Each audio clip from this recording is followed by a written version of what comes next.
Assalamualaikum warahmatullahi wabarakatuh. Kali ini video yang akan kita buat ini berbeda dari sebelumnya. Kali ini kita akan berangkat menemui seseorang.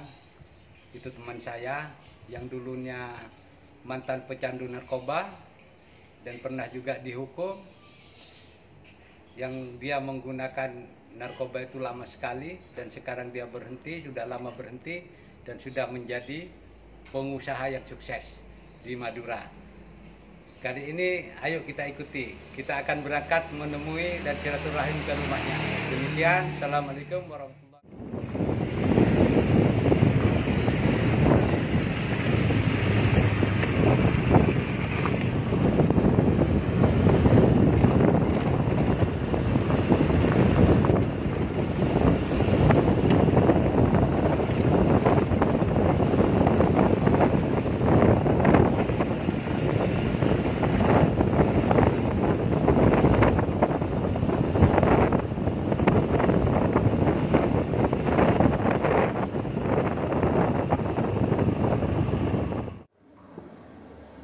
Assalamualaikum warahmatullahi wabarakatuh. Nah, kita ini lagi anjang sana di rumahnya saudara saya Soheb ini, Pak Said. Tiap hari kita ketemu bareng sholat berjamaah di masjid. Alhamdulillah sekarang jadi alim takwa. Nah, ini kita akan tanya kiat-kiatnya gimana. Padahal ini dulu Pak Said ini pengguna narkoba, pengguna aktif narkoba. Jadi kita akan bertanya nasihat-nasihatnya untuk generasi muda biar tidak terjerumus dalam pergaulan bebas dan pengguna zat yang dilarang pemerintah. Apa itu sabu dan sebagainya, Pak Said. Gimana Pak Said pertama kali menggunakan sabu dulu? Ceritanya kita ingin tahu nih. Biar anak-anak muda sekarang tidak mudah menggunakan barang-barang haram yang terlarang gitu Pak. Pertama kali saya itu menggunakan narkoba dari teman. Dari teman Pak ya. Terus makanya kalau berteman hati-hati. Iya. Saya mulai berapa puluh tidak pernah pakai. Berteman sama orang yang pakai sabu, saya itu terpelintir ke sabu-sabu Pak. Terus berapa lama lamanya saya itu kurang lebih 7 tahun. Aktif itu Pak ya, sering aktif gunakan. Menggunakan sabu-sabu. Tiap hari Pak? Tiap hari kalau pakai saya. Kalau pakai itu kira-kira satu harinya itu berapa rupiah Pak? Atau berapa gram atau? Kalau mau makainya saya banyak, nggak pernah. Apa di bawahnya 1 gram, apa berapa kali gitu Pak? Mungkin lebih kurang setengah gram. Tiap hari Pak? Tiap hari itu. Efeknya Pak gimana Pak? Kalau efeknya itu lemes. Kalau kebanyakan itu lemes badan. Iya. Kalau tidak pakai lemes juga? Nah, kalau tidak pakai itu Pak, saya itu bingung. Pikiran bingung. Maunya itu mau pakai terus itu. Tidak tenang Pak ya? Tidak tenang. Lama-lama efeknya terhadap badan gimana Pak? Kalau lama-lama efeknya sama badan saya itu seperti saraf saya itu sudah kena seperti orang linglung. Bingung Pak ya? Bingung. Tangan itu gemeter. Penglihatan gimana Pak? Kalau penglihatan dulu saya itu biasa baca buku, sekarang itu enggak bisa. Lumayan. Karena saya itu menghindar dari itu ngonsumsi sabu. Mulai ngonsumsi sabu-sabu, terus saya keluar, saya itu pakai degan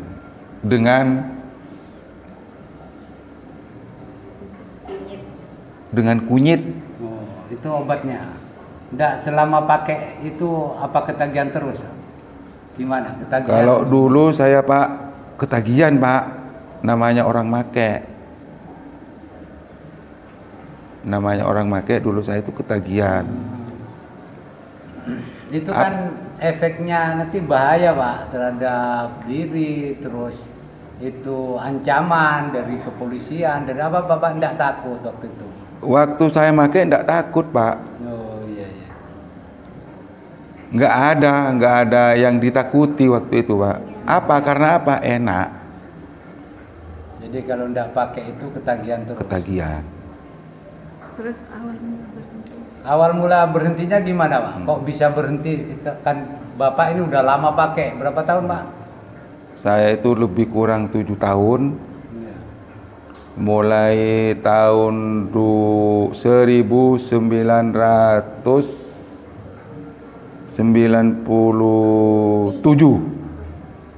Pakainya itu, Pak. makanya. Mulai Terakhir saya kena polisi tahun 2003. Jadi Bapak sempat dihukum, Pak? 1 tahun. Di dalam hukuman gimana, Pak, reaksinya? Wah, gelisah kalau sudah kena hukum, Pak. Gimana? Bingung, tambah bingung, nggak ketemu keluarga. Iya. 1 tahun, Pak, ya? 1 tahun. Pokoknya itu, Pak, kalau nggak ketemu keluarga itu bingung. Kalau di dalam hukuman itu tambah bingung. Iya. Setelah keluar, Pak, dari hukuman gimana? Setelah keluar, saya, Pak, saya menghindar, pulang dulu ke rumah saya. Kira-kira 10 hari saya itu menghindar dari rumah. Saya di rumahnya teman saya di Manding. Jadi hijrah dulu ya? Hijrah dulu saya kurang lebih 2 tahun. Untuk mengobati diri sendiri ya? Untuk mengobati itu, Pak, saya itu memerlukan waktu. Waktunya itu, Pak, harus kalau beli obat, mungkin saya itu takut sama obat. Jadi saya itu dengan kunyit, dengan air degan. Setiap hari dikonsumsi. Jadi tangan saya itu mengurangi gemetarnya, Pak. Jadi sabu itu pengaruhnya ke saraf, Pak, ya? Ke saraf. Ke pola pikir. Pola juga, pikir, ya? terus pikiran saya itu waktu keluar ingatan saya kurang. Tidak begituan ya? Normal, tidak normal. Kalau mau beli ini kadang-kadang itu lupa. Tapi setelah saya konsumsi itu degan tiap hari, alhamdulillah. Berapa lama itu, Pak, kira-kira? Itu saya kurang lebih 2 tahun, Pak. Jadi saya setelah 2 tahun, saya pulang ke rumah, saya ketemu teman saya, namanya Ustadz Iyad. Terus, Pak? Setelah ketemu, saya dikasih bimbingan, dikawal terus. Tapi waktu itu saya nggak megang HP, Pak. Saya menghindar. Jadi harus kembali ke agama, Pak, ya, intinya. Intinya saya itu kembali. Saya nggak tahu agama masih itu, Pak. Oh iya. Nggak tahu. Saya itu dibimbing oleh Ustadz Iyad. Bimbingannya itu? Bimbingan itu saya itu disuruh sholat. Suruh rutin sholat. Terus suruh rajin, jangan sampai lupa, jangan tinggalkan sholat, perbanyak istighfar. Iya. Terus untuk generasi muda sekarang, Pak, karena ini dengan maraknya peredaran gelap narkoba ini, banyak generasi muda sekarang ini yang lagi ngetren pakai. Jadi katanya kalau tidak pakai itu tidak gaul. Gimana, Pak, nasihatnya, Pak? Nasihat terhadap generasi muda sekarang itu, Pak? Kalau saya, kalau bisa anak muda harus hati-hati cara bergaulnya. Jadi pergaulannya itu dijaga, Pak, ya? Bergaulnya dijaga, terutama orang tua harus diawasin, namanya anak. Iya. Terus apa lagi, Pak? Setelah itu, Pak, harus yang 5 waktu jangan lupa. Sholatnya, pergaulannya. Yeah. Kalau bisa bergaul, kalau enggak cari yang orang yang enggak pemakai itu, Pak. Pergaulan harus baik. Harus baik intinya, Pak. Kalau bergaul sama orang yang pemakai, pasti lama-kelamaan itu pasti ikut, Pak. Iya. Coba apa perlu ditanyakan sama Pak? Tadi kan apa namanya, selama di Manding itu kan yang mengkonsumsi gas sama gula itu berapa gula dalam sehari dalam dekatnya? Saya itu pokoknya saya itu tiap sesudah makan tiap pagi sore pasti minum air degan, kunyit itu. Terus selain itu apa Pak? Komunikasi dengan temannya itu gimana? Kok bisa berhenti? Kok bisa berhenti? Berhubungan itu gimana caranya? Kiat-kiatnya? Kiat-kiatnya saya menghindar itu, Dek. Menghindar dari teman yang sudah bergaul dengan saya ditinggalkan. Makanya saya HP itu nggak pakai selama 2 tahun. Nggak pakai. Jadi itu bukan cuma 3 tahun, mungkin saya itu nggak pakai HP saya itu kurang lebih 5 tahun. Jadi HP itu berpengaruh juga. Berpengaruh. Ya, soalnya teman saya itu masih banyak yang komunikasi, mana Pak Said sampai dicari ini. Makanya saya nggak megang HP. Saya menghindar, saya ingin berhenti. Tapi alhamdulillah sampai sekarang dapat hidayah. Mungkin hidayah itu melalui teman saya. Namanya itu Ustadz Iyad. Saya dibimbing terus, Jadi intinya kalau ada anak remaja yang ketangkep Pak Said, itu intinya diusahakan supaya tidak dihukum, tetapi direhab ya. Lah itu perlu Pak, itu perlu karena apa? Kalau anak muda, kalau dihukum, kalau tidak kuat imannya mungkin tambah mursal. Jadi pengguna bisa jadi mungkin itu lebih besar lagi. Kalau keluar dari penjara. Dari penjara. Di penjara ini soalnya bebas. Jadi kalau bisa itu rehabilitasi. Atau rawat inap itu Pak, itu perlu bagi anak yang muda. Jadi kita sampaikan nanti ke yang berhak, pemerintah. Kalau bisa pemerintah, bukan saya. Nggak mau anak harus dihukum. Kalau bisa jangan. Takut nyampe di sana Pak, di Pamekasan atau di Surabaya, di Sumeneb, takut bertambah. Jadi biasa. Masalahnya di sana itu Pak, penghuninya banyak. Nggak ada orang ngawasin, nggak ada orang yang ngawasin itu Pak. Aslinya pemakai juga, pemain juga. Jadi di dalam itu bebas. Semua lengkap di sana Pak. Mau main cuma tinggal uangnya. Jadi bahaya Pak ya. Bahaya. Kalau anak muda itu sampai dihukum. Iya. Makanya sekarang ini Pak ada program dari BNN. Ini program namanya program rehabilitasi Pak. Kita asesmen dulu, kita gali data, mulai kapan dia pakai.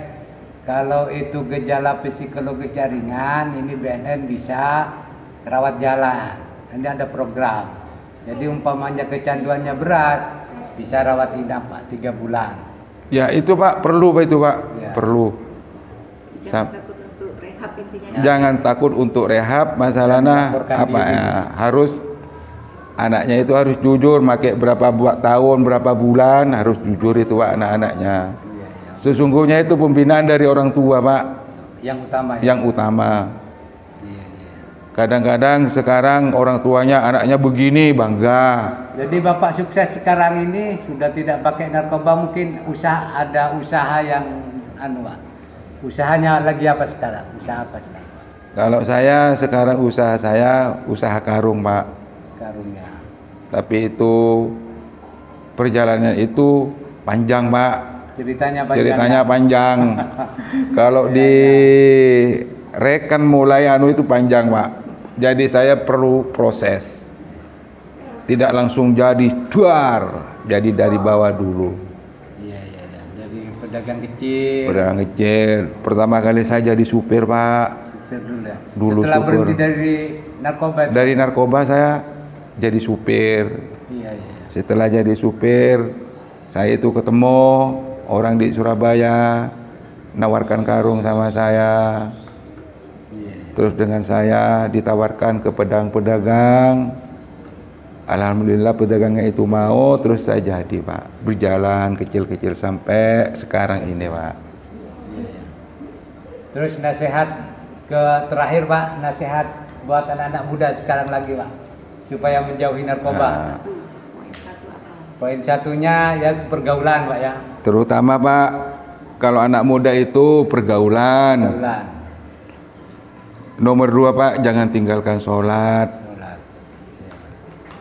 Jadi ibadah intinya itu mendekatkan diri kepada Allah.